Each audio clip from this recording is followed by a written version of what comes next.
Welcome into No Punt Intended, presented by Club Fantasy. I am your host, Joe Zolo. I have been told by both of my counterparts, Ryan and Josh, it's been a month since I've been on this show. I believe them, honestly. I truly do believe them with the 18 games the at Bismarck Larks, you can follow us on Twitter right there, at Bismarck Larks, have played in the month of July. It's been awesome, but I am so excited to be back at least for 1 week before we get kicked off for 4 more by the lovely ladies of Women Fantasy Football, which we'll get to later. But today, the 2 Super Bowl teams, the runners-up in the Cincinnati Bengals and the Los Angeles Rams, round out our Summer of a Look Inside series, and we have Chris Allen joining us. It is going to be a fantastic show, ladies and gentlemen. You don't want to miss anything. Let's get into it.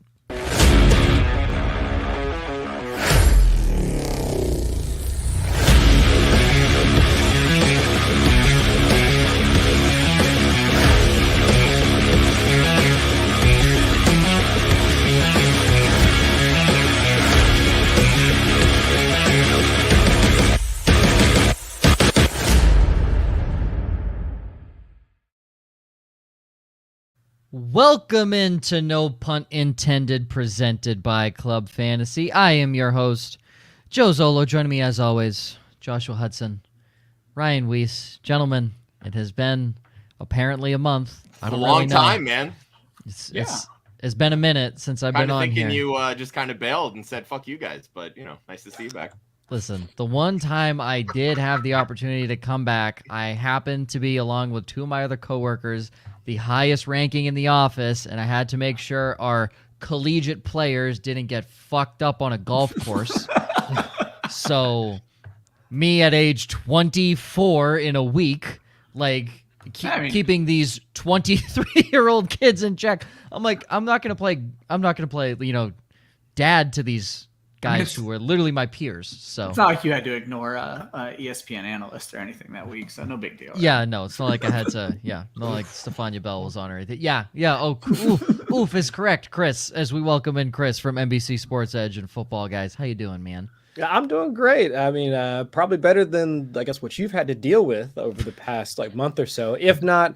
With your job and whatnot, but also having to deal with these 2 jokers giving you shit about the fact that you're missing these shows. But no, I'm doing great. Like we were talking before we started recording, just trying to soak in these last few moments of summer, even though really it feels like summer's already over since we're already into training camp and injury and suspension drama and all these other things. We've got literally an actual football game being played tomorrow, fellas. Yep. Am I right? Yes. So it's football is back.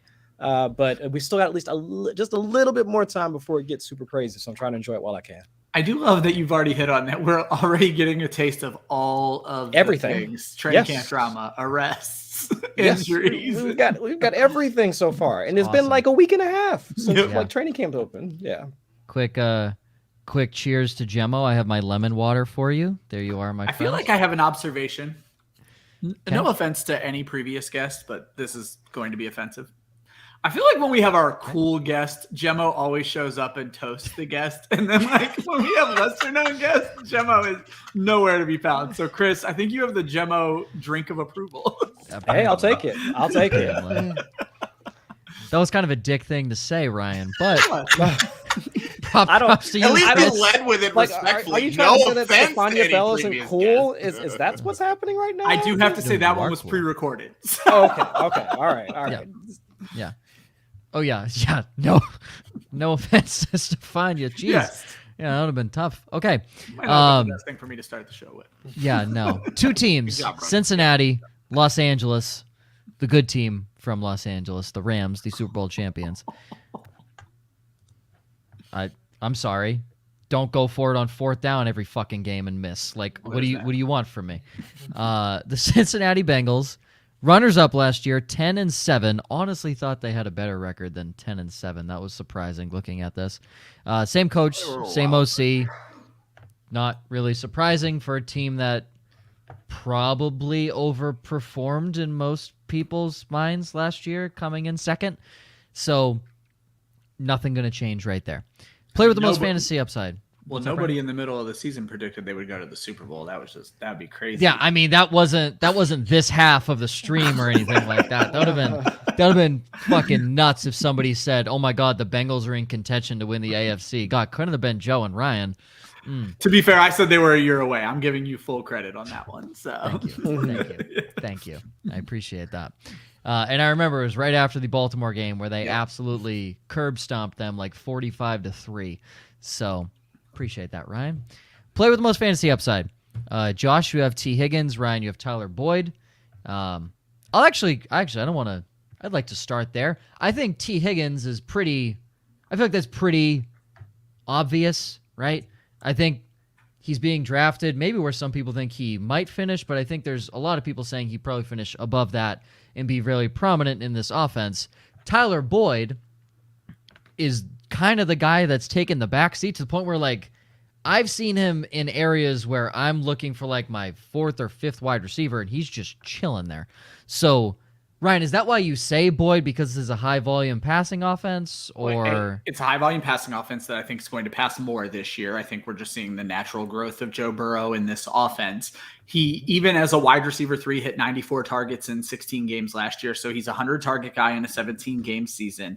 And then you don't want to say this, but I don't even call it the elephant in the room, but if one of those other two gets hurt, you are now dealing with a top 15 wide receiver in one of the best offenses in the league that you drafted in the 7th, 8th, 9th round. He's getting to the point where he's almost a dart throw. He's just being ignored, and I love that. So. Chris, I see the Bengals hat behind you. I take it you're a Bengals fan. Actually, I live about an hour north of Cincinnati. Went to college down in Cincinnati. Yes, I'm a fan of that particular team. Yes. I just want to quickly, before we get it, his current overall ADP is 124th. So we're talking 10th to 12th round. So yeah, he's like I said, I'm looking at my fourth or fifth receiver and he's on the board. And that's coming from someone who drafts 3 running backs in the first 3 rounds. Yeah. That's ridiculous. Like, that's absurd. So with the 2 Bengals hats behind you and years of disappointment, you finally have a good team. Well, Tyler Boyd. I brought Chris on. I needed to give him a chance to, like, celebrate this, let him actually bask in the joy that is the Cincinnati Bengals. We love celebrating second place. It's always fun on this show. You're a hater. No, I mean, if there is a team I will root for outside of the Patriots, it's, like, bar none, I would probably say it's the Bengals. Yeah. The unis are sweet. I think they have the white with the black stripe helmets finally this year. Yeah. Those are going to look awesome. Yeah, I'm excited for those. As a whole thing, and Marvin Lewis was an Andy. That was a mess. I love Joe Burrow. I think Jamar Chase is fantastic. T. Higgins is great. So I mean that's a fair point. Let's just say craziness. And Chris, I'll go to you. This is craziness. If one of the two, Chase, Higgins, for some reason go down for the year, for some reason,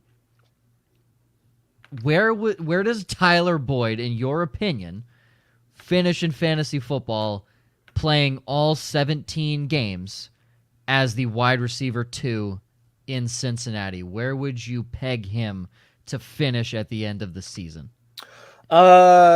Based off of volume alone, I would probably slot him. Like, where's Marquis Brown going? Give me just for a barometer. 20, wide receiver 20. Yeah, I'd say somewhere in that range. Because while I do think that I 100% agree with Ryan's take that just based off the volume alone, like where he's going right now, absolute value play, like at his current draft cost. I think I took him did I get him in our draft? Like, Ryan, like, did I get him in SFB? I thought I did. He was like, you did, because I was like about to get him. Yes, I'm actually looking at your team right now. And yes, you absolutely got him. Okay. It was like, everybody was like trying to peg me for the guy that just be taking Bengals, like regardless of ADP throughout Scott Fish. I couldn't get my hands on not a one of them except for Tyler Boyd. And I got some IJP Ryan, which I guess was a decent consolation prize. We could talk about that later. But Tyler Boyd, like, on his own, I think from a volume standpoint, absolutely. Like, he could be the guy, especially in PPR formats, in order to, I guess, rack up enough targets in order to kind of get you by.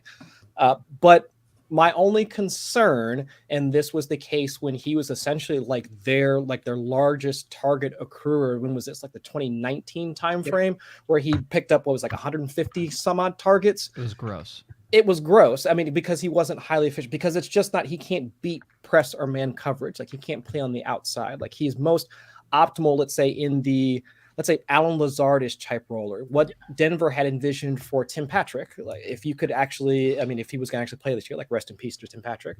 But if you want a guy that can play in the slot, or if you want a guy that can play Z, do some good run blocking, all that, Tyler Boyd is absolutely your guy. Like his release, like from the interior of the field, I mean, he can pull linebacker coverage to the point where he's creating separation on his own. It's just that he can't do it from the outside. So I think that Tyler Boyd, as of right now, if he were to essentially like vault into the wide receiver 2 discussion, at least on the team's depth chart, yes, he would. I think he would fall into, like maybe shortly, like somewhat behind Marquis Brown, because he's kind of that same archetype as Marquis Brown is, to be quite honest. Because Marquis Brown can't beat press coverage, and that's why he had so many problems in Baltimore. It's just that, I mean, and honestly, the same thing for Brown was that he also wasn't getting the targets as well. And he was going to get them, obviously, once he gets to Arizona and all that with Kyler Murray and everything. But it's just, if you were to compare the two players, I think it's a fairly similar outcome. It's just that Brown has more volume, than Boyd would. So, I think I'd put him right around wide receiver 22, 23, 24, like somewhere in that frame. And I think I'd be kind of comfortable with him even kind of outkicking that by a few spots. Yeah. Back in wide receiver 2 makes sense. And just from his standpoint now, we're going to immediately jump into the game invented on this show. Chris, you probably never heard of it. It is called Would You Rather. We invented on this show. We take never heard of it before. How does it work? Never heard of it. Yeah, never heard of it. No. I mean, invented on this show like 3-4 years ago when we started this.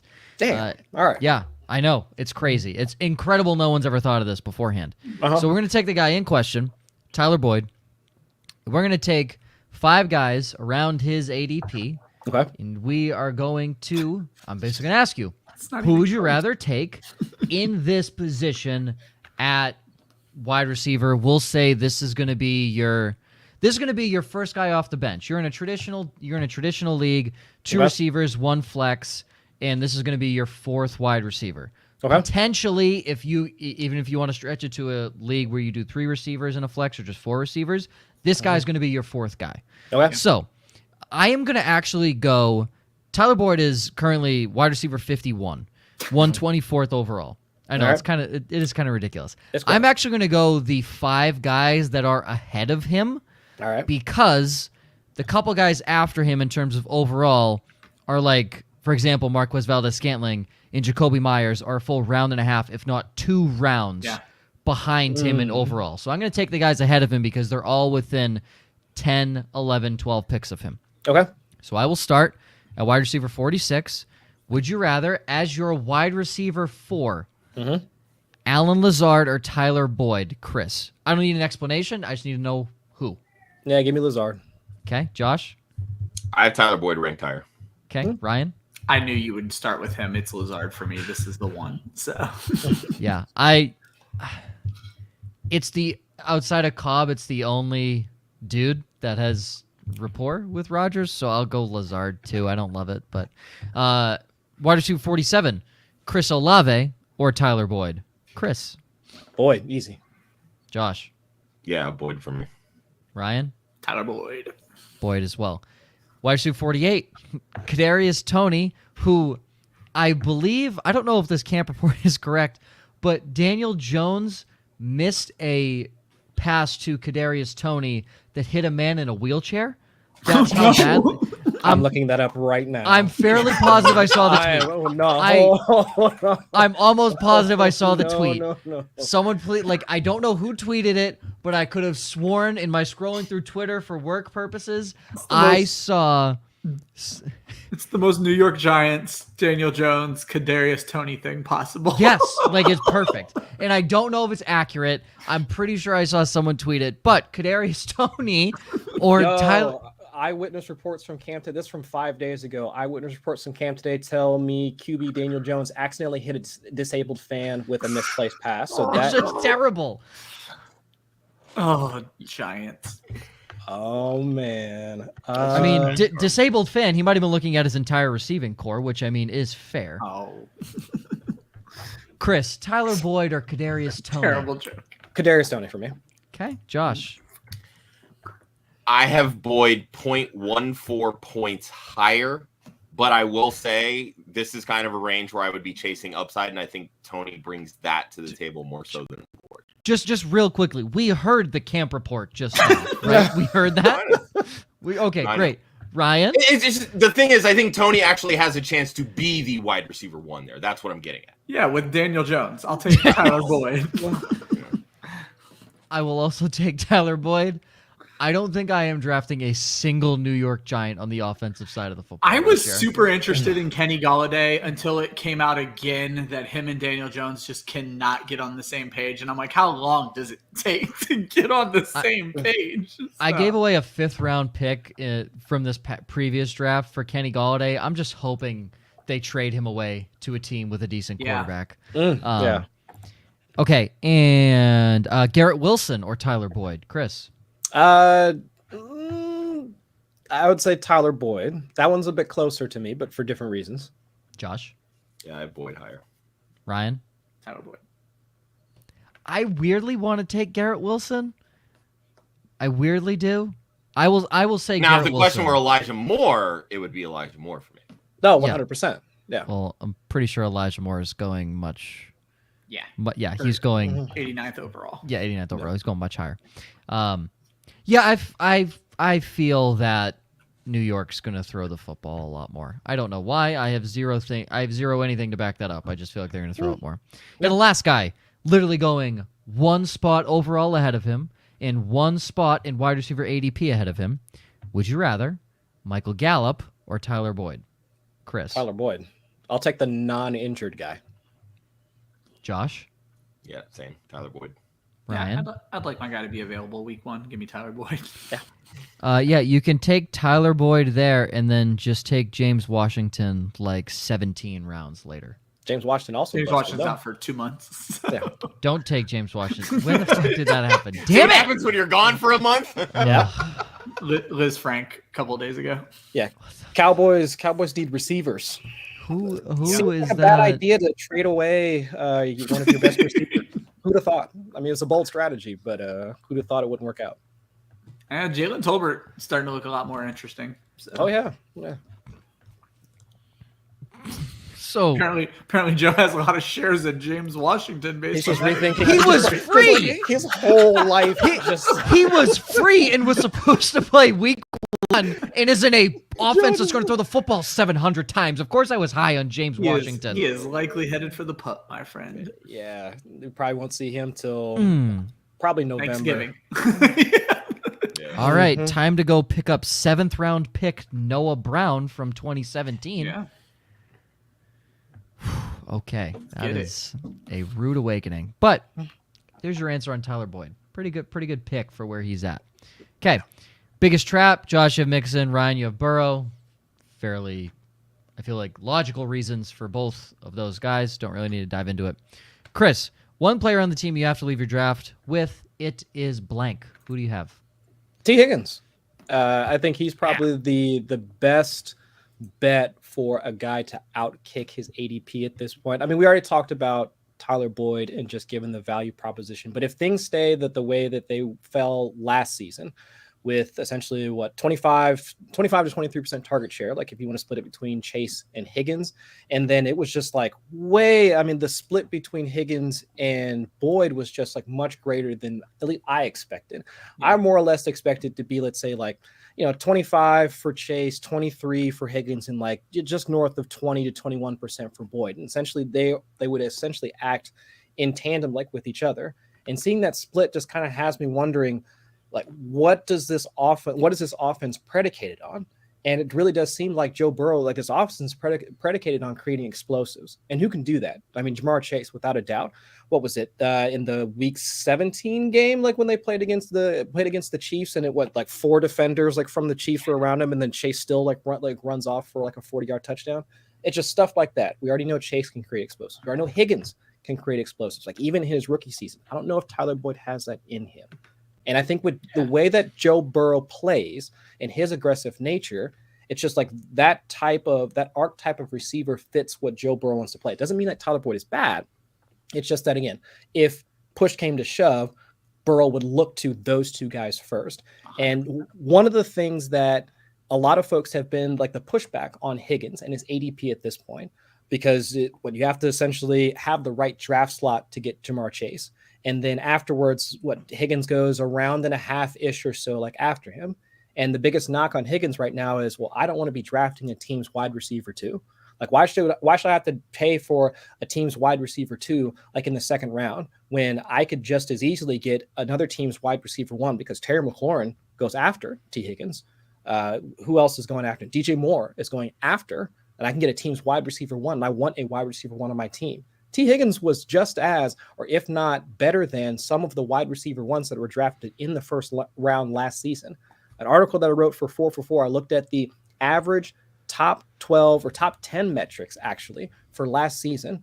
T. Higgins, he had like a greater air yard share than most of the top 10 wide receivers like for last season. His targets per route run, so from an efficiency standpoint, he matched the top 10 wide receivers for last season. EPA per target, he was more efficient than some of the wide receivers drafted in the top 10. I mean, the only thing that really didn't match was just the red zone target share. Yep. And I guess that makes sense if you're playing with a guy that was on, like, who wound up breaking the rookie record, which was just set the season prior by Justin Jefferson. I mean, I get the fact that he wasn't able to score as many targets or accrue as many targets in the red zone as when you get a phenom like Ja'Marr Chase playing alongside of you. But overall, T. Higgins is already playing like a top 12 wide receiver. He just happens to be playing with let's say a top 6 or top 3 wide receiver already on his team. So I'm not going to knock him for that. So if I had to choose like any of the players on this offense that at least has already the skill set in order to outkick like his ADP, Higgins has that in spades, because we were talking about the value proposition for Tyler Boyd if Higgins or Chase were to go down and miss a few games and how his ADP would skyrocket. And I guess we all agreed Marquis Brown is about like the benchmark for where we expect him to go. If Chase goes down and Higgins is the one that's healthy, we're talking about a top 3 wide receiver right here. I mean, not just from the amount of targets that he can get like from Burrow, but it's also the type of volume that we should expect to see, like not just the overall targets, but the types of targets that he's getting, because he'll be getting downfield targets. He'll be getting short and intermediate targets because he can win at all 3 levels of the field. Of course, he'll be getting the red zone targets as well. So it's just, if we're already playing this game for guys that have a later ADP like Boyd, play the same game with Higgins and see what your answer is. I mean, would we not consider T. Higgins along with Cooper Kupp and Justin Jefferson if Chase wasn't a part of the equation? Absolutely. So for me, it's just like the value proposition is there for him. So why not continue to draft T. Higgins as one of the best options like in that offense? And you hit on Ja'Marr Chase's week 17 game, the week before Higgins went for a Bill 94 and 2 touchdowns on his own. Yep. And so you're looking at guys like Terry McLaurin. I love Terry McLaurin as a football player, but for fantasy, he doesn't pop like that. And you want the upside. So yeah. You're telling me Carson Wentz isn't the difference maker for Nah, I mean, there's a couple blemishes to Wentz's game. How about it's interesting, Chris, you brought up the red zone. They didn't throw in the red zone last year. Yeah, I gave it to Mixon. And that's really the biggest thing. Joe Mixon had more touchdowns inside the red zone than Ja'Marr Chase and T. Higgins had combined last year. And that's a huge thing. Like, we saw in college how effective T. Higgins was in the red zone because of his catch radius. They're not even using him in that role. So if they flip the script a little bit and they actually start throwing the ball more this year, that's going to skyrocket Higgins' value, even at where he's currently being drafted at wide receiver 12. He only had 6 touchdowns his rookie year. He only had 6 touchdowns last year. This is a guy who could very easily hit 10 plus, even if Ja'Marr Chase goes for 10 plus, because Ja'Marr Chase's game is down the field. They can use him at all different levels because he is that good. But T. Higgins can be used very similarly. He's just not as fast, but they can both get down the field very effectively. My thing with Higgins, we see it all the time. High-powered offenses can produce more than 2 or more than 1, like top 12, top 15, top 20 wide receivers. We're doing that with the Chargers now. Yeah. The Chargers had 2 top 12 wide receivers last year. We saw it obviously back in the heyday with Manning and the Colts. We saw it with the Rams back with Isaac Bruce, Torrey Holt. High-powered offenses can do that. We know that as good as the Bengals were from a pass offense last year, they were actually pretty low in terms of how many pass attempts they threw. Now they have the offensive line enhancements that they've brought in this offseason. If that gels and they're effective, this could be an offense that's on the field more, and you could end up seeing 600 or so pass attempts from Joe Burrow, which is only going to increase the opportunities for someone like a T. Higgins, who, by the way, actually averaged more targets per game last year than Jamar Chase. Yes, he did. Throw that out there. And one other quick thing, you mentioned how little they were throwing the football. I remember when I was doing my weekly projections and was kind of like revamping my model with new information comes new outcomes, and noticed that Seattle was notoriously bad in pace of play last year for fantasy anyway, with the so few plays. At like week 8, week 9, the Bengals were like 1 play per game more than Seattle. They were that bad, and then they turned. And Seattle had 2 top 16 wide receivers last year. Yeah, right. So I mean, I wasn't even going to bring up any of the guys that Josh listed, but you're telling me that back in the late 90s, if Chris Carter wasn't sitting there, you wanted to take in Chris Carter with Randy Moss next to him? Exactly. Well, I mean, Josh skipped a bunch. You just hit on Seattle, and that wasn't even a very good offense. Chris Godwin and Mike Evans, like the Bingo. right offense makes. Well, I mean, in 2020, there were 5 teams that had 2 or more wide receivers finishing in the top 24. I think the scary thing that people might look at and say, Chris Godwin is primarily a great route runner out of the slot. Mike Evans, great outside guy. DK Metcalf, outside guy, deep guy. Lockett can play the slot. Granted, not as shifty as a route runner as some of these guys, but can still play the slot. Chris Carter was a fantastic guy getting down the field, but also a fantastic smooth route runner. Randy Moss was the deep guy. Higgins and Jamar Chase weirdly feel like you're not going to put T. Higgins in the slot. He's 6'5". You're not going to put him in the slot. Jamar Chase, you can't put in the slot, but why would you do that? Because he runs a 4.4. That's stupid. You wouldn't put him in the slot. He's an outside receiver. So it feels weird because they feel like the same receiver, even though we very well know they are not even close to the same They feel receiver. a lot like Carter and Moss. That's why I brought it up, is because Chris Carter, Randy Moss could both get down the field. Both were fantastic in contested catch situations. So T. Higgins in 14 games last year, if you were to average that out over the 16 or 17 that he could have played compared to Chris Carter, literally identical stat lines. And if you look at Randy Moss and Jamar Chase, their first year in the league, Randy Moss, 124 targets, 69 receptions, nice, 1,300 yards, 17 touchdowns. Jamar Chase, 128 targets, 81 receptions, 1,455 yards, 13 touchdowns. They literally scored the same amount of fantasy points. Yeah. They scored the same thing, just in different scenarios. They're the same people. You're not going to sit there and tell me you wouldn't have drafted. Oh, also Chris Carter did it at 33. T. Higgins is 25. I don't even think he's that old. Is he not that old? Let me see. T is 23 years old. Excuse me. Yeah. He's 23 years old. It's only his 3rd season. Yeah. Chris Carter was 10 years older than T. Higgins, and you still would have drafted Chris Carter back then. Do not be scared at drafting T. Higgins. He's a baller. And also, I've seen where's everyone drafting T. Higgins in the 2nd or 3rd round? I've seen T. Higgins fall to the 5th or the 6th in a lot of my drafts. 12 in ADP, so I know it's blowing my mind. I've seen him fall to the 5th or the 6th round. Like I'm taking him around guys like Jalen Waddle. And granted, if you're taking Tyreek Hill, you're drafting the wrong Miami receiver. I don't think I was on that show, but if you're drafting Hill, you're drafting the wrong Miami receiver. Higgins, I don't think, again, maybe in expert drafts, but like in my drafts, they're like falling. He's falling further back, so please do not hesitate to take him at all. Because even in the game where Jamar Chase lit up Baltimore, didn't T. Higgins have 17 targets in that game?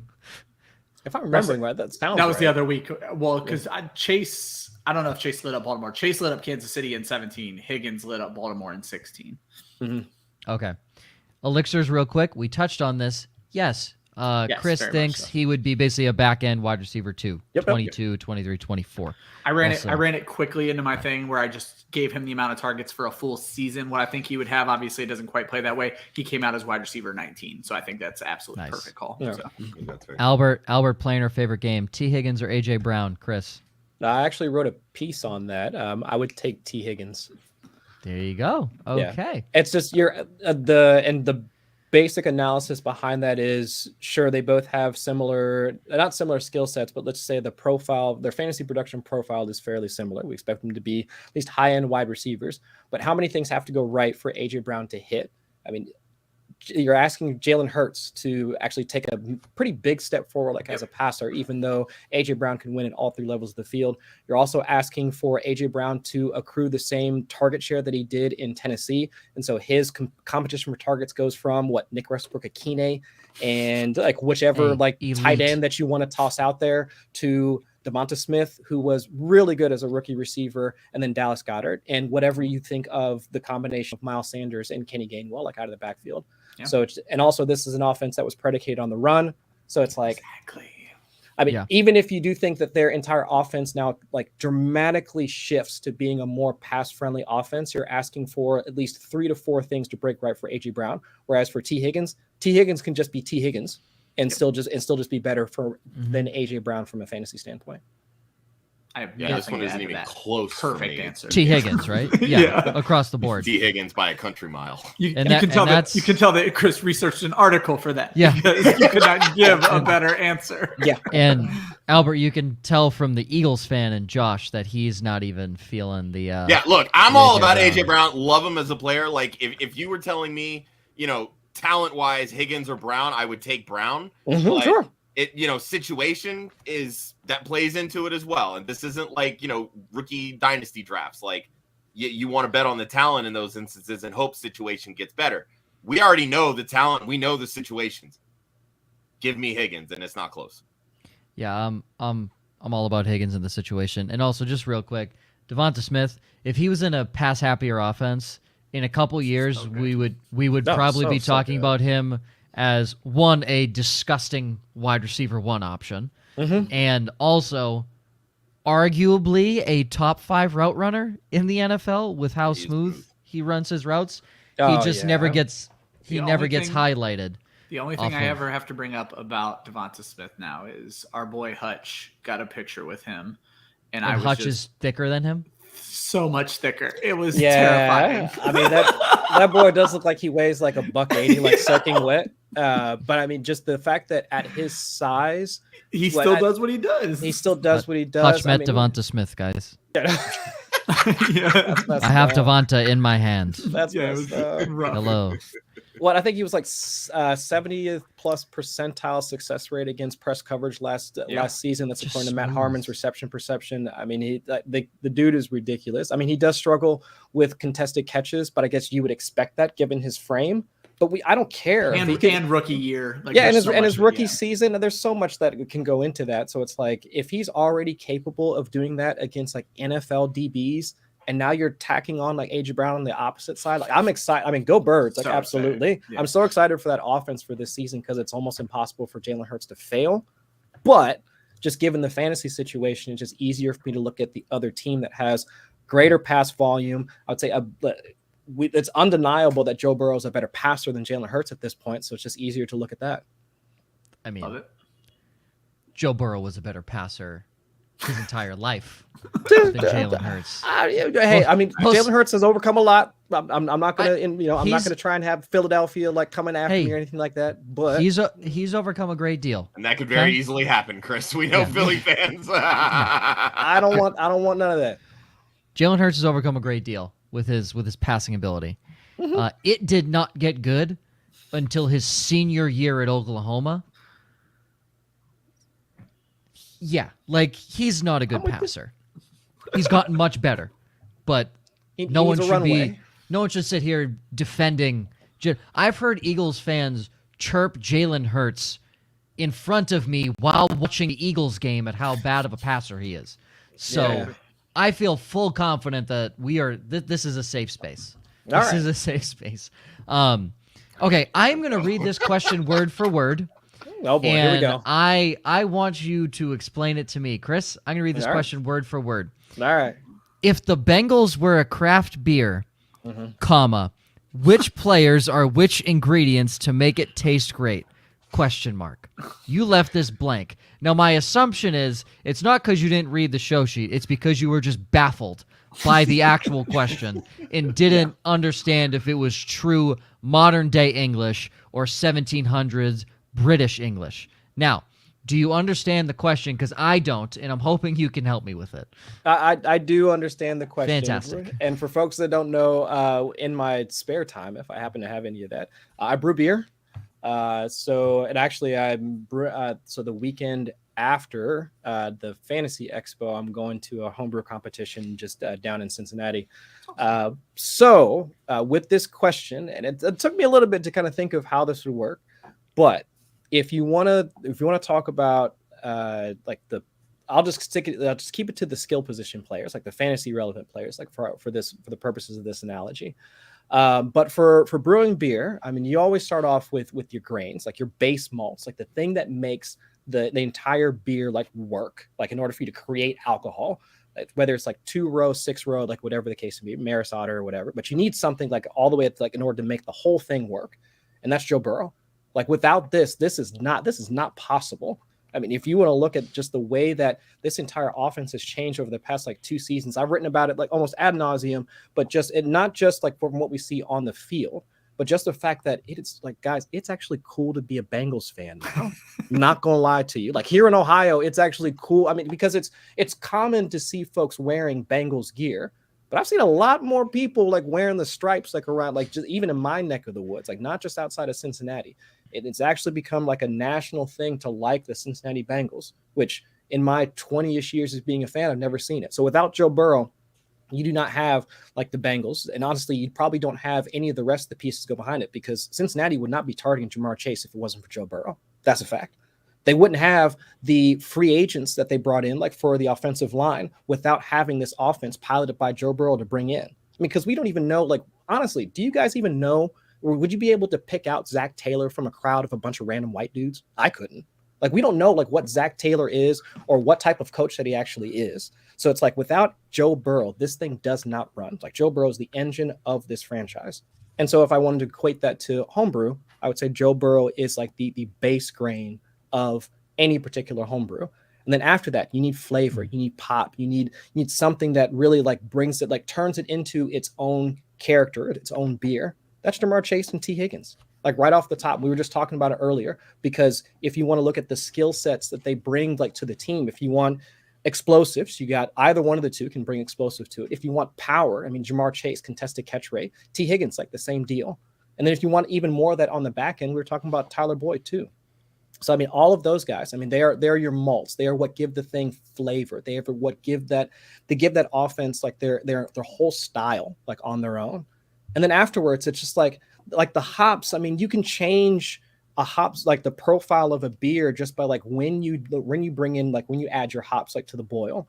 Typically like a 60-minute boil. And if you want stuff that's more bitter, you add stuff like right at the start of the boil. And if you want stuff that adds just more aromatics and more, just the juiciness of the hops itself, you add it later. And you can change like depending on when you add those pieces. And all of the other players that are associated with it, from Joe Mixon, Samaje Perine, maybe we'll see a bit of Chris Evans. I mean, CJ Uzomah last year, but now you bring in Hayden Hurst, like all those ancillary pieces, like to the Bengals skill position players. Those are the hops, because we're not expecting to see a ton of production. I mean, Joe Mixon, absolutely from a rushing standpoint, but let's see how they're going to involve him as a passer, like as a receiver this year. Because we've already heard, we've already seen like reports about the fact that they're not really looking to increase his usage on third downs. And I think I saw a report from Zach Taylor the other day saying Samaje Perine has the leg up on Chris Evans, but they might still continue to try and sprinkle him in now in his second season, if I'm remembering correctly. So it's just all these other guys, depending on when you add them in, like throughout the season. I mean, we could see big games from Hayden Hurst at some point. You could see big games from Chris Evans. You could see, a few converted first downs like from Samaje Perine. Wish we had gotten that converted first down in the Super Bowl, but that's a whole other thing. I'm over it at this point. But it's just that it just comes at different points like throughout the season. And that's what those guys are. They are the hops. They are like they complete the beer, but depending on when you add them in, when you sprinkle them in, like throughout the entire season, it can change like how things go. It can be super bitter, or it could be, juicy, it could be flavorful, it could be tropical, it could be like what the style that you're looking for. And that's how I would equate like the rest of those guys. So that is my analogy, like for the Cincinnati Bengals offense to home brewing. I feel Josh just wanted you to talk about the Bengals offense in a linguistic No, it wasn't even style. that. Like that's what I tried to do with this question is craft it to, the whether it's a certain site that people work for, an interest that they have, and like, he basically just gave us a master's class on home brewing. I think that's pretty fucking cool if you ask me. Yeah. So I tried my best. Way more importantly, if I need to make beer, I have to get Joe Burrow. Yep. I need Jamar Chase. You need Joe. Yes. Yep. Mm-hmm. All I know is I'm leaving behind the offensive line, unless I want it really bitter. Then I bring in the offensive line. You couldn't do this with a team like the Atlanta Falcons because they don't have a strong base. Excuse me, sir. Excuse me. Cordell Patterson does everything. Yeah. Cordell Patterson is your beer. Yeah. No, Kyle Pitts is the engine of that offense. What you talking about, man? No. I do want to point out, though, that when you mentioned, do any of us know what Zach Taylor looks like? I closed my eyes and pictured somebody, and then I went and looked Zach Taylor up, and it was not Zach Taylor that I pictured. Who were you thinking of? I don't know. Now I have to go look at like every NFL head coach and figure it out. See, I couldn't pick him out of the crowd. If I passed him on the street, I'd probably be like, oh yeah, who's that random white guy? Yeah. Like, that was Zach Taylor. Another Bengals bandwagon fan. Yeah, I know. Look at him wearing all the Bengals gear. Nerd. I love seeing all like the teams have been shitty for a long time. All their fans just come out of hiding. They all come out. The best example is the Chicago Cubs. They didn't have a single fan before 2016. I refuse to believe that. 108 years of piss poor baseball, and then 2016 comes, and it's like the city's flooded. Everyone forgot, and now everyone's a Cubs fan. I'm sorry, where the fuck were you the last 108 years? Right. You liars. Most of them weren't born. They were probably like liars. sacrificing their children or doing other weird stuff in order to make sure they finally won the World Series. Yeah, curse the Billy Goat. Okay, to wrap up the Bengals, my biggest sleeper, Hayden Hurst is free, so that's cool. Why not? Uzama was relevant multiple times last year. So and I would still take Uzama over Hurst. Hurst is not good. He was a first-round pick, and he averages 3 touchdowns a year. It's not anything special. You know, Uzama's not in Cincinnati, right? I know. Oh, okay, I said cool. He wasn't anything special. He's not there anymore. It's not like a plug-and-play situation. Yeah, I think he's tactically relevant for the team, but fantasy relevance, you are scraping the bottom of the barrel, man. Yep. I guarantee he scores 5 times the amount of touchdowns that Cole Kmet does. So y'all can suck a fat one. Okay. I guarantee you. I won't go I'm not gonna try and like get any smoke from the Cole Kmet hive. I'll keep my mouth shut on that. Oh, we are. Are you? Oh, hold on. We are very anti-Kmet. We're Trust very me, we anti- get all the smoke, okay. I'm Chris. amongst friends. I'm amongst Yes. friends. Oh, Okay. Chris, All right. Chris, let me tell you, I have been hot against Cole Kmet since like week 2 of last year. Yeah. I'm pretty sure I kind of started it, and then Ryan has just ramped it up. Ryan's taking it to a whole other level. Yeah, Ryan has outwardly ramped it up because he is a big voice in the fantasy community. I 100% started the hate train. Yeah, and then Joe just gasses me up every week. I love it. I guarantee you, 4 weeks this season, Hayden Hurst finishes higher than Cole Kmet, and you won't have to draft Hayden Hurst in the 10th round. I'm on that. Yeah, I'm 100% on that. Easy. So, back to the Zach Taylor thing. Zach Taylor and Cole Kmet like walk by on the street. You wouldn't recognize those two dudes at all. They probably look like a father and son. Yeah. Chris, you know what's funny? Both of those guys scored the same amount of touchdowns last year. That's a fact. One of them actually didn't have a snap in the NFL. So you're spitting nothing but facts, Joe. Nothing but facts. And the next fact that I'm going to say is that Jesse Bates will finish as a top 3 defensive back this year because he is in a contract year. Yeah. Are you worried about a holdout, Joe? What? Are you worried about a holdout? I don't want to get super IDP. Okay. So. No, I'm not worried at all. I think Bates likes Cincinnati. I mean, pretty sure that's the team that drafted him. Correct me if I'm wrong, Chris. That's correct. Yeah, I think they are notorious for like paying like their the homegrown like aspect of it. It's not as bad as like Pittsburgh, but I would say that it's pretty much on par with them in trying to retain some of their quote unquote guys. And they definitely have the cap space to do it. So I don't see why it doesn't. I don't know. A lot of the stuff he's liking now is all Philadelphia based. So yeah, I'm sure like Howie wants to try and get as much defensive like help as he possibly can. I get it, but I think he stays and they get something done. I don't even like. I think he stays too. Even if he gets traded, I still think he's in a contract year. Mm-hmm. Mike Williams, and they drafted 2 safeties like back to back with their first 2 picks, if I'm not mistaken. Yeah, and that's why I think he will eventually. He probably leaves. That's why I think he leaves after the season. But it's contract year. Mike Williams, what the fuck did he do before last year?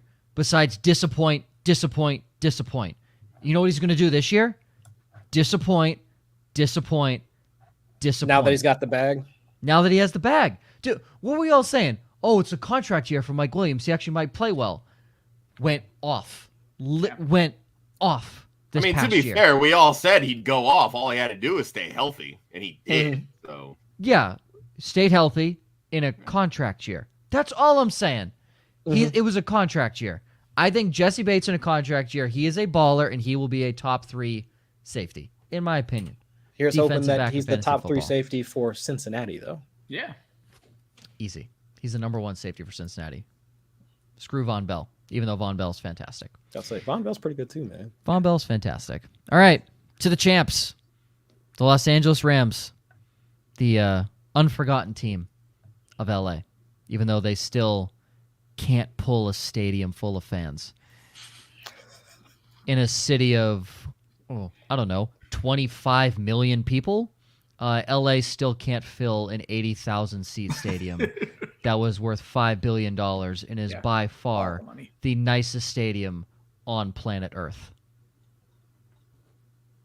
Like, really? You can't do that? All that work to build up Inglewood and you still can't fill the stadium? Like, what are you doing? 12-5 last year. Sean McVay, same coach. New offensive coordinator, Liam Cohen, former University of Kentucky offensive coordinator. Look out, folks. The SEC is coming to the NFL. I mean, to be fair, he was with the Rams the 3 years previous to last year. And to be way more fair, Sean McVay is running the offense. 100%. But beware, as you said, so he was with Kentucky, back in 2018? No. He was with Kentucky last year, with the Rams in 2018, 19, and 2020. Okay, so he's with Kentucky. Okay, fantastic. Well, at least Kentucky had a good year last year, probably the best year they've had in recent history. So that is that's a good nod. Play with the most fantasy upside, Josh. You have Darrell Henderson. Ryan, you have Allen Robinson. We'll get to Robinson later. Biggest trap, you both say Cam Akers. I mean, he's running on half a foot, so it doesn't really bode well when you have to use that foot daily and often, and when you're a one-cut back. I don't know how much Chris is going to want to talk about Akers, but I was able to sneak the question into our Stefania Bell episode, and she basically hit on what I had been harping on is you just don't know when an Achilles injury is going to be the same player it was pre-injury. You can't predict when they're going to be able to come back and have the full motion and do all the things they could do before. In my article for Football Guys, I looked at Deontay Foreman and Marlon Mack. They were 4.4, 4.6 yards per carry guys before they got hurt. A lot like Cam Akers. They were 2.6 yards per carry guys after they came back. Deontay Foreman took 3 full years before he remotely looked like what he used to look like. Yeah. Cam Akers literally 2 weeks ago hit 1 year. And again, those injuries can flare up at any moment. I'm fairly positive on that. So, again, it's just ticking time bomb, and especially obviously at every position, but especially for a running back, you have to be extremely agile on your feet, and if one of them isn't working, you're not going to be seeing the football field very often. And Sean McVay just came out. Take this for what you will. Camp talk is always fun to sift through, but he just came out and said it's basically like we have 2 starting running backs, talking about Darrell Henderson. It's like that's not a good thing for Cam Akers. That's not the news you want to hear. No. So. But Chris, if there's one player on this team you have to leave your draft with, I will not accept Cooper Kupp. Who is it? Oh, Well, now I don't have an answer. No, it's Allen Robinson. Okay. It's hope to God it wasn't Cam Akers after that intro. That would have been so awkward. Like, I really like Cam Akers. I'd have been like, oh, dude, it wouldn't be the first time that we've disagreed with our guests. No, it's easily Allen Robinson. Like, if you just look at the competition for targets is the easiest place to start, because even with the report, I think that came out towards the back end of last week, if I'm remembering correctly, that Van Jefferson has some sort of undisclosed injury, like to his knee. I think there was a chance that he might be headed to some sort of surgery, if I'm reading the tea leaves correctly. Just an hour ago, I think a report dropped that it is looking more like he will be ready for week 1. He will be ready? Okay. But even if he starts the year questionable, I mean, and he's now running on it like throughout most of the year, I mean, is that going to get better? Or I wouldn't assume it's going to be something that like they're going to have to manage it. And so who is behind him? Ben Skowronek? Yeah. So it's like the depth chart falls off. Excuse me? Really bad. I don't even know how to pronounce his last name. And actually, did you know like his first name was actually Bennett? It's not Benjamin. Yeah, that's Super Bowl champion Bennett Skowronek to you, Chris. I love that Joe is captain of the Ben Skowronek. Hey, Ben Skowronek dropped 2 balls in the Super Bowl. He really helped his team. I mean, it's more balls he dropped more than, let's say, he got more targets than Cole Kmet. So how about that? In the Super Bowl. Yeah, that's true. But again, it just goes back to the competition for targets, but also it's what does Allen Robinson provide like for them? If you think about their success throughout the entirety of the year, if you have these like 3x1 concepts or where you have, let's say, Cooper Kupp on the slot, even guys that are running like vertical concepts, like if you have like a Van Jefferson out there, even Skowronek or however you pronounce his last name, I do apologize. You got it. You nailed it. But I mean, if you have them running like trips to one side and like their offense has always been predicated on Matthew Stafford making the full field reads in order to hit like that backside dig or getting that backside option. And that was Odell Beckham. Like once he came onto the scene, like what was that, week 11, 12, somewhere in there. And that's what really like helped that offense to go. Essentially, Robert Woods's like his placeholder position, like before he wound up tearing his ACL. And so having that level of, I guess, comfort in having, let's say, we'll have your primary read like coming from one side, and you have Cooper Kupp, who is obviously deadly both before and after the catch, but then having a guy on the opposite side of the field, and Allen Robinson, who at least before last season had been one of the be able to run the crispest of routes, being able to create separation. We didn't see much of that last season, which, given the situation, I can understand like why you just look like all of the life had been sucked out of you if you have to play within that offense. So if we even get, let's say, 80% of 2020 Allen Robinson, then, oh man, like this offense really should be able to get back to where it was like in 2021, not just from an efficiency standpoint, but it also will allow them to continue like drawing up enough of like the same concepts that were keeping them like at, let's say they were like top 5 in pace like last year, top 5, like top 6 in pass rate over expectation, like without having like those two, let's say essentially superstars in Cooper Kupp and Allen Robinson at the forefront of the offense. Like we were talking about beforehand, like that depth chart falls off really fast. Like if you don't have like those two guys there. So, I mean, Cooper Kupp is obviously the one superstar, but like you have to have a guy like Allen Robinson capable of running those types of routes in order to keep your offense fresh, to keep your offense moving and efficiently. So if there's any other pass catcher on that offense I'd really want to target, it's Allen Robinson, like no doubt in my mind. Absolutely. Nothing much to get many disagreements from me. I was saying the ADP is crazy at wide receiver 31. Like it's just it's a no-brainer. Given up on Allen Robinson. I'm trying to figure out. I'm not having trouble finding it. I want to know what his ADP was last year, but it is just not. Pretty sure it was 11 or 12. Yeah, it was 11 wide receiver 12. So yeah, like third-ish round. Yep, third round 309 according to FF calculator. So we went. Right. I understand it was a bad season, but we went from he is a top 12 wide receiver with Justin Fields or Andy Dalton to wide receiver 31 as Matt Stafford's second option in a much better offense. Right, and with literally like no other competition behind him, because even if you look at the rest of the ADPs for the Rams, Van Jefferson isn't getting drafted until like the teens. Skowronek isn't even getting drafted. It's certainly not getting drafted. Hey, Stop hating on my boy. But he's not. Like, he's not getting drafted. So Nobody's it's like, stop it, Joe. Listen, so it's like I something said, has to give, right? Yeah. It's either we need to 100%. be drafting Jefferson and Skyarnick higher, or Allen Robinson is undervalued. Like, one of these two things like has to be true. 100%. And if obviously we're seeing what the ADP or the draft cost is for those guys, so shoot, even Tyler Higbee is going the teens too. Yep. So it's like, if all the rest of the pass catchers are getting drafted like so late, it goes to, I mean, the market is already telling us that Allen Robinson is underpriced. Yep. You know who's super underpriced? Who? Tutu Atwell. Oh God. I mean, man, like one strong breeze is going to knock him over. Yeah, I was gonna say, if Ben Tutu. Skoranek will let him stand on his shoulders, they could be a hell of a receiver. I thought you were going to say Jake Funk. No, Jake Funk, dude. One of my buddies drafted Jake Funk in the 4th round of.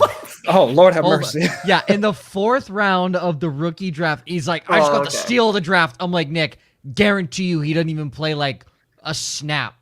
It was rough. Dropped him in week 3 or something like that. Honestly, I would have gotten up. If that had been a live draft, I would have gotten up, shaking his hand, and been like, thanks for paying the reg, brother. Yep. Like, appreciate you. Exactly. You know what's great? Appreciate He you, traded man. he traded me this year's 2nd round pick for my 4th last year and like a couple other assets. I was like, nice. Yeah, So- appreciate you, man. I know to get Jake Funk. Every draft needs a guy like that, though, that Yeah, believes in his 100%. player, believes in Every a guy guy needs strong every enough. draft needs an idiot. Yeah, that you're going, no. I'm like, if you believe in your player strong enough, you go out and you take him. Like, I've seen people drafting, like, remember when people were drafting, Trey Sermon in like the 4th or 5th round, like last year, because they're so hyped on him? But that's dumb. I have told this saying story that. on this show before, though. So props to my younger brother, 10 years younger than me, is in a fantasy league with me. The year Cooper Kupp was drafted, I don't know what my brother saw of Cooper Kupp, but took him way earlier in our draft than we needed to. So we do a 3-keeper league. My brother had the last pick of the 2nd round. So this is essentially the 5th round of a fantasy draft.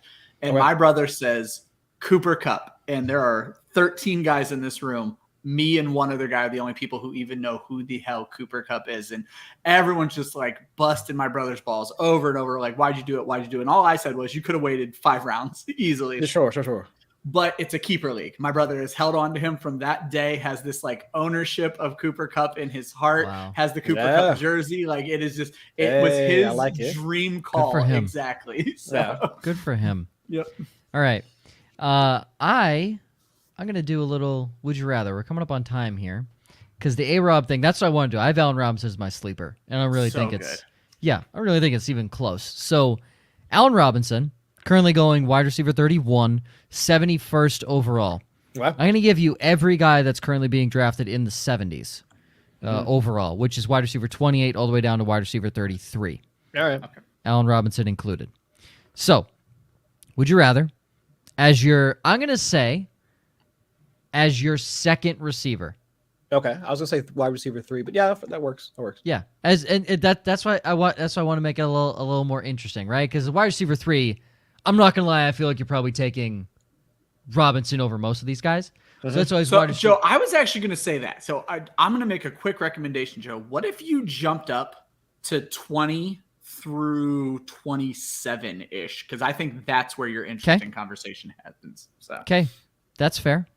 I'll do that. Yeah, so Robinson at wide receiver 31 will go from 20 to 26, which overall is 54 to 66. So literally a full round ahead of Allen Robinson. And I will say Robinson in some of my sharper drafts does tend to go 5th round. So this is where you kind of need to make the decision on him. Okay.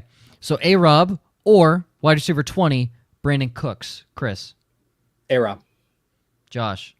Oh, that's Cooks easy for me. Ryan. It's Allen Robinson. I go and Cooks. I love Brandon Cooks. I go Cook. I think Davis Mills is just I don't know, just something. I like Davis Mills. I'm gonna go Cooks. All right. Yeah, I'll go Cooks. I'm not saying it's like by a landslide, but I would go so Cooks. close. Yeah, very close. Chris Godwin, wide receiver 21, or Allen Robinson. Chris. The guy that's gonna be playing in week 1. Yeah, I mean that one's. I feel like Josh. I do have Godwin 1 spot higher, but honestly, I would select Robinson over Godwin. Ryan. It's Robinson for me, and I brought this up before. I don't want to give too long of an answer, but the difference between Chris Godwin and DeAndre Hopkins, who are facing a very similar situation, it's hilarious to me that Ridiculous. Hopkins goes 2 to 3 rounds later. Ridiculous. Yeah. Well, I mean, let's be clear. Godwin should be going 2 to 3 rounds later is what I mean by that. So, Yeah. I'll A-Rob as well in that situation. Yeah. Amari Cooper or Allen Robinson? Chris. A-Rob. Josh. So I did my projections with I hate you. Watson a full year, so I do have Cooper higher. But if Watson does end up missing the 6 games, then give me Allen Robinson easily. Allen Ryan? Robinson. Allen Robinson if Deshaun Watson misses the 6 games. Amari Cooper's a bum. I hate Amari Cooper. He's literally the only option, though. I won't go that far. I think he's just been a miscast receiver. Yeah, and the volume in Cleveland's not going to be what we need it to be. So. Yeah. Allen Robinson or wide receiver 23, Marquis Brown? Chris. That's easy. Allen Robinson. Josh. I have Brown higher, so I'll take Brown. Ryan. Allen Robinson. Allen Robinson. Marquise Brown. Also, bum. Just no love from Joe. God. I think he's also miscast. No! Hollywood. God, no. Absolutely no love for Hollywood Brown. Amon-Ra St. Brown or Allen Robinson? Chris. Ooh, see, now we're talking. That for some reason that becomes a That I was looking at these names, like they're all super interesting. that's tougher for me. I say Amon-Ra St. Brown. Josh? I'm leaning ASRB or ARS. Yeah, I have St. Brown higher. I'll take him. Ryan. It's A-Rob for me. This next name is the one that breaks my heart.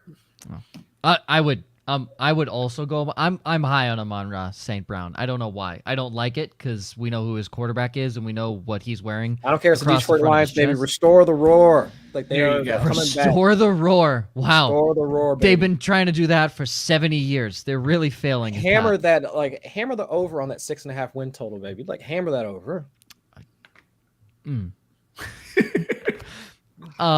They got this. Yeah. You won't catch Joe betting on a Jared Goff Hold on. name. Vegas gave them 6.5 wins. Are we high? Like what? I think Okay. I think their win total was at 6. When the books first opened, I don't know where it's at like right now, to be quite honest, because we can't legally Okay. bet in Ohio yet. Yep. Okay. I think Vegas might lose a lot of money on that, but we'll see. Darnell Mooney or Allen Robinson? Chris. I know my answer. It's not even close. Allen Robinson for me. Oh, Josh. Yeah, I have Mooney way higher. Ryan. So what's interesting is I have them neck and neck, but if I'm staring at the two of them, Mooney. I'm gonna take the guy who's getting all of the targets, Darnell Mooney. Yeah, and I think that makes sense. Yeah. Moondog. Not even close. Dude is an absolute gem of a receiver. Love Darnell Mooney. Now I'm gonna be like Joe. No, he's a bum. No, No. bum. No. Bury him. He's just a deep threat. That's all he is. You want to know who's a bum? This guy. Despite the fact that the wide receiver 3 right behind him got injured, and now I am legally obligated to like him for that reason. Everything changed. And keep in mind, they're going back-to-back in ADP right now. Yeah, it's unbelievable. So, yeah. Jerry Judy or Allen Robinson? Chris. Allen Robinson, even with the Tim Patrick injury. Hold on. I want to change this question, Joe, just for the last one. Jerry Judy, Cortland Sutton, or Allen Robinson, because you literally are choosing between the three of them. Oh yeah, Sutton. That's not even close. Yeah, I think it's Sutton for me. For Judy, it's just how are they going to deploy him on the field, because his slot snaps were at like 2/3 of his snaps were in the slot like last season. He was not good, and like from his rookie season, like he was way better being able to beat like man press coverage from the outside. So if they move him to the outside. And let's say if KJ Hamler, by some way, shape, or form, is actually capable of playing this season, yeah, then okay, fine. Like I'm on that train for Jerry Judy for 2022. But if they try and relegate him back into the slot for this year, then I'm kind of out. Yep. Josh, You're Sutton. Yeah. Yeah, it's Sutton hands down for me. I would still. I mean, I haven't redone the projection since Tim Patrick got hurt. But I've been notoriously out on Jerry Judy anyway, so I would take Allen Robinson in that front. So I started off firmly on the Judy train. You guys jumped me right off of it, so I'm firmly on the Sutton train. So it's same exact order as everybody else. I just thought it was interesting that Judy and Sutton are back to back now. So yeah. Now the last one, because Ryan sniped me from this question: Allen Robinson or Hunter Renfrow? Oh, Chris. No, Allen Robinson, man. Josh. Dude, I am all in on the Raiders offense. Give me Hunter Renfrow, baby. Ryan. You put a white slot receiver in a Josh McDaniels offense. There Give you me go. all of it, baby. Yeah. Allen Robinson. Dude, Hunter Renfrow, what are we smoking here? We just talked about the debate of two receivers, similar.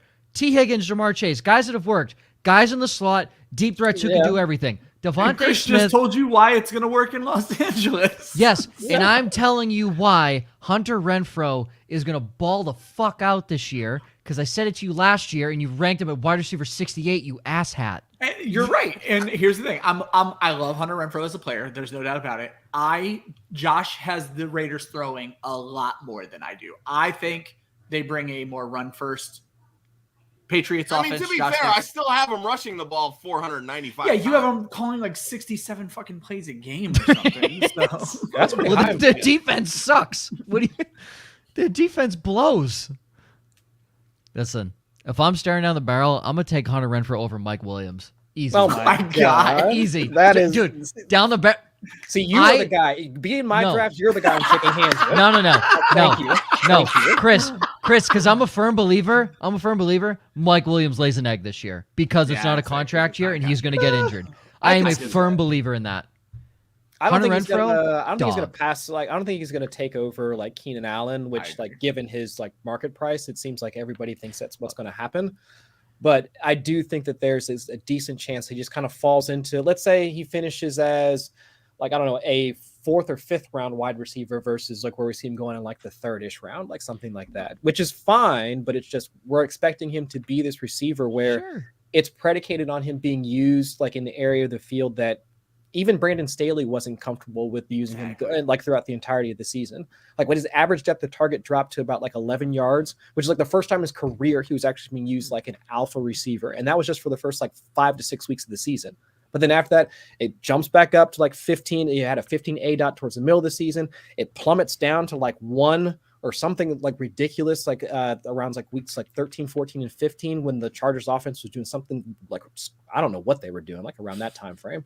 I think it was around the time remember when they lost that random game against the Texans? Yep. It was they were just doing some wild shit. So it's just I can if they deploy him like they did in the first 6 weeks of the season, yes. He can turn into that primary X receiver we all expected him to, but that's expecting Staley and Lombardi to use him in that fashion, and we just don't know if they're going to do that. Right, okay. And then with Hunter Renfrow, yeah, I get it. He was 9th in EPA per target amongst all receivers in the red zone last season, but that was without Darren Waller for a significant part of the season. They just added one of if not the best wide receiver red zone target in Devontae Adams. It's just. I don't know, man. I don't know. I don't know. And they're also talking about Randy Moss. Randy Moss, Wes Welker. Targets will diminish quite a bit. I will say that. Yeah. Randy Moss, Wes Welker. He's a solid route runner and all that, but Derek Carr, Tom Brady, yes. But the Patriots offense never had a Devontae Adams on there. Yeah. So it's just okay, for one season. Very different types of receivers. Okay. Yeah, they're very very different types of receivers. I'm feeling the Hunter Renfrow hate, and I want to state this right now because I need to know the answer to this question because we all think Seattle might be one of the worst teams in the NFL. Yeah. DK Metcalf for Hunter Renfrow is your wide receiver too. I'll still take that. I'll still take the guy that looks like he comes from Wakanda at wide receiver too, every single time. Ryan, don't you disappoint me on this question. Oh, you're so disappointing. I'm gonna take the alpha. Give me DK Metcalf. Have you seen DK Metcalf? I've seen DK Metcalf. Have you Eats seen a Drew Hunter Lock? Renfrow every day. I don't care. He Dude, could just give him like a 5-yard bubble screen or something like that. And, like, The DK do it after Wimbledon that. tennis handle was chirping Drew Lock. That's how bad he is. That is pretty bad. Like It could what? be Geno Smith though, and that's not I bad. say Geno Smith's gonna Geno win. I was going to say, Smith- Joe, you'll both love me and hate me for my answer. I do have Hunter Renfrow projected higher than DK Metcalf. Great, But and I you're still would going to have say DK Metcalf over Renfrow. you're a dick. That's what you are. You're an ass. You're an ass. All right, let's get into these predictions. All the numbers point to this, but I'm going to do this anyway. Oh, I hate you. Okay, predictions. 2022 NFL MVP. Chris, who you got? From my have money, I think we see Justin Herbert take it down like this season. It just looks like everything, like the way that the Chargers have spent this offseason, they've at least done enough, quote unquote, on their offensive line that hopefully they won't find themselves in the same situation they did last season. Their defense is certainly like in a much better spot than they were last year too. So I know they're in one of the toughest divisions in football, but if they can put it all together like this year, I think Justin Herbert takes it down. We already know like what he can do as a passer. Dude's got a fucking cannon attached to his shoulder. Mm-hmm. Josh? I went back and forth on this because I think Josh Allen is set up for an absolutely monster season. But I just worry that if anything happens to Stephon Diggs, he is fucked. AFC champion hero Gabe Davis, sir. Or AFC divisional round champion Gabe Not Davis. getting into that. Anyway, but I'm going with Burrow on the off chance that the Bengals can actually like debunk this whole Super Bowl runner-up curse that seems to be going along. I just feel like that, and I know you hear this all the time, he's just built different. I just don't think that there's a lot that really phases this guy. Yep. And dude is just like, he's in a fucking zone and he's ready to roll. So if this offensive line clicks and his sacks get cut in half, holy shit, this Bengals offense is going to be dangerous. And they have a hell of a lot less competition in the AFC North than Herbert does in the AFC West. Ryan, you also have Herbert. It's the competition. Why I picked Herbert is I think they win the division, and I think the voters are going to see the mountain he had to climb. Okay. There are some politics involved in that, which is, because I think if any, like whomever is the quarterback, because hell, there's probably a case if the Chiefs wind up taking it down again, not Mahomes? How does it not Mahomes again? Because they'll just try look at it and just be like, the narrative will be that, well, look at Mahomes. He lost Tyreek Hill. Travis Kelce is like 33 years old. Yep. They had to completely redo their wide receiver core, and Mahomes did it again. We'll give him the MVP. Like whoever wins the AFC is West going to have a good shot at it. Yep. That quarterback is probably going to be the MVP. Ryan laughs at me. I keep saying Kansas City won't make the playoffs. Oh, we went on you last week too. So you did? Because you laughed when I said bet and hammer. Well, thanks for watching the show, Joe. Thanks. You're welcome. Yeah. You laughed at me last year when I said hammer the under 12.5 wins for Kansas City. Hit. They're not making the playoffs. They will finish fourth in that division. They're not making the playoffs. Easy. That's my bold prediction. Every team in that division makes the playoffs except the Chiefs. That's my bold prediction. Mine is that every team in the division makes the playoffs. So, yeah. Is that that is possible. Yep, that is possible now. This question was not in here when I filled out the show sheet, so I'm going to be an ass and say Tom Brady is going to win the NFL MVP. Okay. And it's not like two out there, but it's also me being an asshole and just saying that Tom Brady is going to win the NFL MVP at 45. So, go TB12. AFC champion, Chris. I mean, if I already said Herbert was going to be MVP, it doesn't get there without the Chargers. The Chargers. Yeah. Ryan says the same thing, obviously. Precisely. Yep. Yeah. Josh, you have the Broncos. I'm with you. I've got the Broncos. Yeah, I think this team is... Does that change with Tim Patrick being out? Not to say that he was a critical piece. In all honesty, it doesn't. Yeah, okay. Because we've seen Wilson do it with literally just two wide receivers. All he needs is Sutton and Judy to stay healthy, and I think they're fine. Fair. I told my buddy who's a big Broncos fan. I said I see them losing in the AFC Championship. I don't think they make it there. And then I looked at who they would possibly play in the AFC Championship, and it was a bunch of teams that can't win in big situations. So I went with the Broncos. Ultimately, I do think the Broncos win because I think in that situation they would play the Bills, and the Bills just still can't put it together in big games when it officially matters. They just can't do it. They crack in the later time of the fourth dildo quarter. in your front lawn for saying stuff like that, man. You shouldn't be doing that. Joke's on you. I live in an apartment complex, idiot. Joke's on you. They're gonna be coming for you. Bills Mafia gonna come for you, man. Tell me I'm wrong. Tell me I'm wrong. Like you on camera, can't. I'm not gonna tell you you're wrong. You're not gonna catch me. Yeah, you can't. You can't tell me I'm wrong. Chris, who's your NFC Chris is champion? smart. He avoids the Philly fans and he avoids Bills Mafia.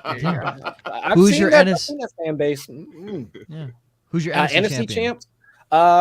It's kind of a toss-up. I think there's a solid case for Green Bay to get back there. Just looking at their defense, if Aaron Rodgers can at least whip this receiving core into something that's legitimate, then I think that they've got a shot. That defense is loaded. I mean, at all three levels, their defensive line. Whomever is running against them, they're not going to get more than 60 yards total. Prayers up for DeAndre Swift and Dalvin Cook. But the other team, I think, which has a shot, and this you might have to squint to see it. 49ers could do it. They could do it. Really got to squint to see that one. If Trey Lance is, let's say, even half of because they could, just in their division alone, there's a chance for them just to get into the playoffs, just looking at that division. If things break right, they get hot at the right time, they could wind up in the NFC Championship game. It's not that far-fetched. Just looking at who they have to play out of their division in order to get there. I mean, yeah, that's fair. So is the excuse for Aaron Rodgers this year, when he ultimately has a 1.2 to 1 touchdown to interception ratio like he's had in years past, is the excuse now that he doesn't have the receivers, but he has the defense? Because that's what Packers fans have been harping on for 10, 15 years. He's never had the defense that Brady's had, but now he has it, but he only has Allen Lazard as his wide receiver one. So that's going to be Packers fans. I will not accept Romeo Dub slander over here, sir. Looking good. I saw a training camp hype. I saw him toast one of their defensive backs. Right? Eric Stokes. Yeah, great. Eric Stokes. Woo, yeah. Packers are the fucking championship, baby. Woo. God. Josh, actually, I'll go Ryan first. Ryan, I knew I was going to get shit for this one. Really? Is it worse than me picking Arizona last year, though? I mean, kind of. Kinda. Just a little bit. Just a tiny bit. You really should not be giving their fans any hope, Ryan, at all. Are you? I'll give you a chance. You can change. It's the Dallas Cowboys. You can change. Number one offense in the NFL last year. Big play defense. Easy division. Dak Prescott knows that the play clock, there's a timer on when he can spike the football, or that's a Mike McCarthy thing. Well, it's also Mike McCarthy learned how to coach football in the last 6 months. Has he done that? No. I know he's been doing it for 30 plus years, but he learned finally how to do it in the last 6 months. He's playing for his job because Sean Payton's going to be the Cowboys head coach next year. McCarthy is the king of finesse, being able to somehow revamp his image so that Jerry would actually hire him. But other than that, no, not a good NFL coach. McCarthy is a talking elephant. I don't know how he has a fucking job. I like the team. And I understand it's not the right glad pick, you like the team. I like the team. I'm glad you and only the Dallas Cowboys fan base like the team.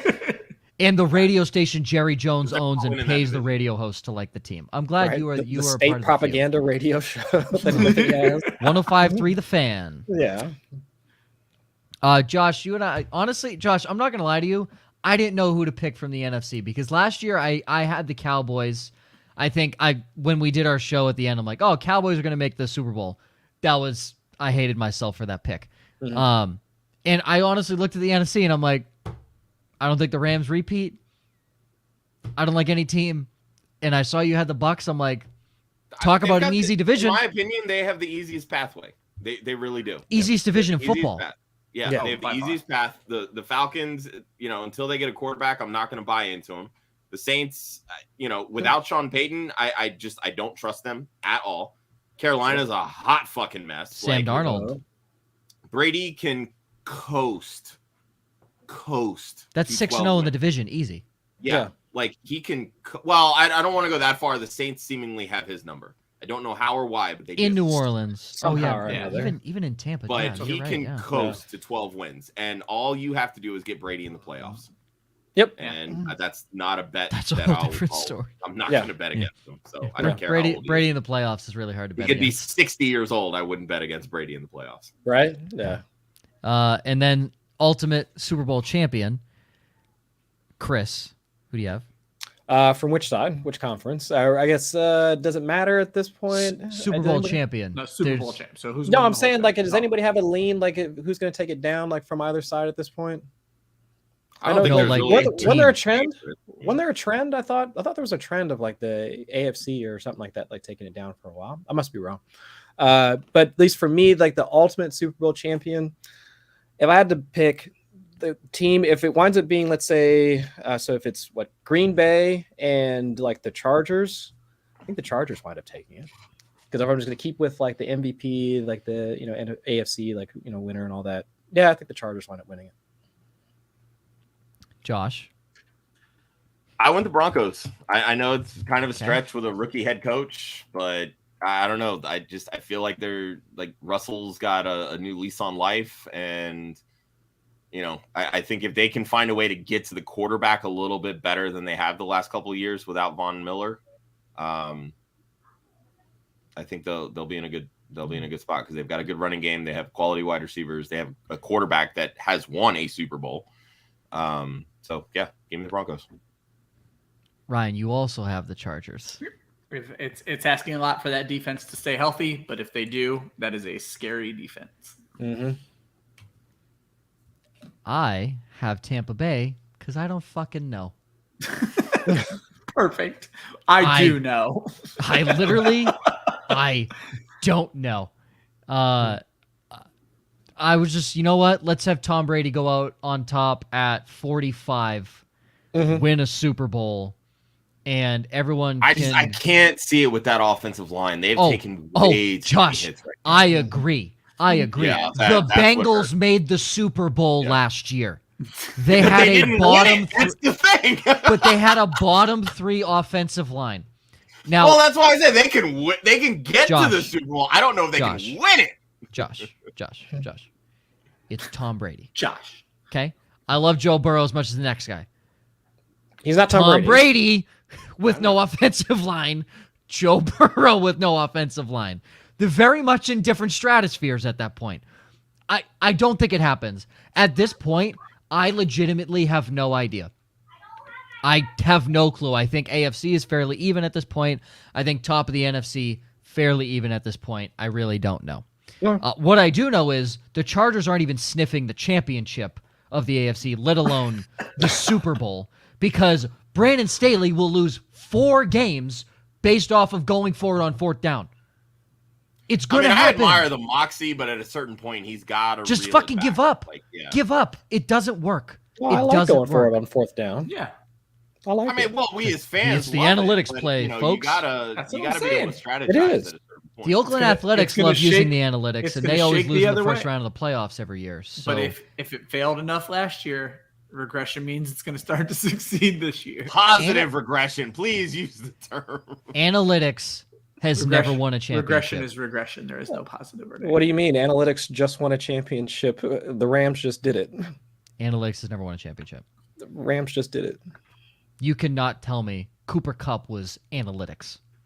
Yeah, because he's a primarily Cooper Kupp is not analytics. Like Cooper Kupp's, but he is born out of the fact that you can scheme open like a wide receiver. Like what offense works by predicated off of a slot receiver? Like we've seen other teams try and do it beforehand, and yet like they thought, because they had an otherworldly like Tom Brady, they had him pulling the strings for that.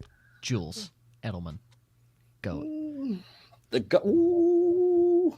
I'd say Wes Welker's better than him.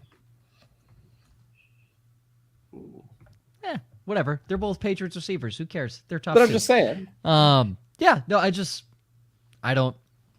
one's ever won it on analytics. Mostly because the Tampa Bay Rays lost the World Series on analytics. You can go back and see this plethora of things where people lose championships based on analytics, and I don't trust the Chargers because Brandon Staley's analytics can go shove it up his fucking keister. Stop going forward on 4th down. You cost your team 4 games last year. You could have been in the playoffs, but you cost your team 4 games. Okay, huge thank you, Chris. This is a fantastic show. Thanks really for coming was. on, man. Yeah. I smell the pizza. transitions into the outro are hilarious. I love my transitions, dude. My transitions are about as smooth as silk when you think about it. They're as Perfect. smooth as Ryan's intros. Smooth as Ryan's intros. About as good as the new Thor movie is what I've heard from people. How I bad it enjoyed is. the Thor movie. Hated I haven't it. seen it yet. Okay, Yeah. I've literally heard. I enjoy almost all nothing. movies, though. I'm just that person. So All right. Okay. Chris, where can everybody find you and the work that you do? You can find me on Twitter at Chris Allen FFWX. All my work, let's see, for football guys, NBC Sports Edge, working with the research and analytics team over at Established to Run as well. So yeah, I'm all over the place, man. Yeah, need me, come find me. Is. I'm not going to read through all of these names that Josh has politely listed Well, off. just plug the last two that dropped on the website. I Cooper know, Kupp was that's what today. I'm doing. Joe Mixon yesterday. There you go. Yes, Joe Mixon yesterday. Cooper Kupp will drop. Is dropped. It is Yeah, gonna it drop? actually already dropped. It was supposed to drop tomorrow. Okay. Ryan jumped the gun because he can't Okay. read the date on the show sheet. So. Nope. I didn't even read the show sheet. Okay. I woke up and started working this morning. So Cooper Kupp now available currently Yeah, on that's right. your devices. Don't forget Monday, mock it like it's hot. Mock drafts Mondays. New co-host Austin Amendolia. Correct me if I'm wrong. Get you ready for 2022. We had Kira on from the 33rd team. Yeah, she got picked okay. up by the 33rd team. So I was like, what? DFS and Chill podcast this past Monday for a 12-team best ball draft.